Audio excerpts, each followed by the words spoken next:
So I'm definitely getting a pro KiwiSaver vibe from both of you. What is so good about it? I'm pretty biased, and I think we've only got a certain amount of time to film this episode. But is this because your grandfather was Michael KiwiSaver? not quite. But look, there's a lot of benefits to KiwiSaver. I think the main one is that the government incentivises you to join up and to contribute. So for every $1 you contribute to KiwiSaver in a year, they will match 50 cents up to you putting in around $1,040. They'll give you 520. So before you've even invested the money, before you've even taken any risk with it, you've made 50%.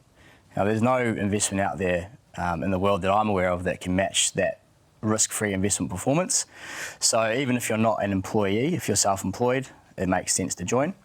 If you are an employee, then your employer is obligated to match you up to at least 3%. So it's like a 3% pay rise.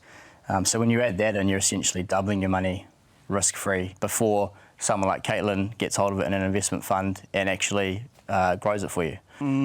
It's that employer contribution as well. So if you're not contributing, but your employer says, well, I'll give you 3% if you contribute 3%, you're saying no to free money, essentially. You know what I mean? Right. So it really just comes down to just investing in your future.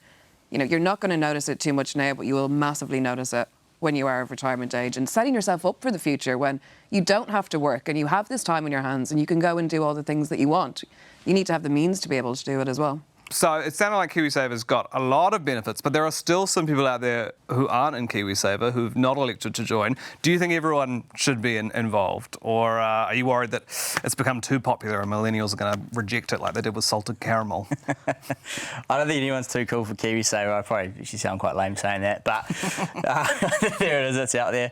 Look, I think anyone that is eligible for KiwiSaver should be in it, particularly if you are aged 18 to 65, when you can qualify for those government contributions.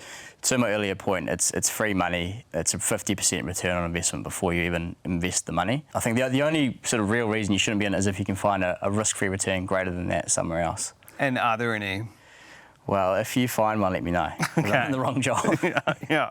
How many people missed out on the government contribution last year, or what was the dollar value of that shortfall? I'm guessing from the smile on your face that quite a few people have missed out on it. It's a lot of people, so I'm not happy about it, but it's almost an amusing fact because I can't believe how big it is, but it's around $500 million of free government money. So free money from the government's a good thing.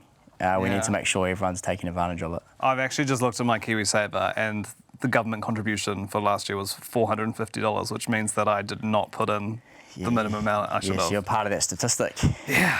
Well, $60 of that $500,000 is me. Whoops.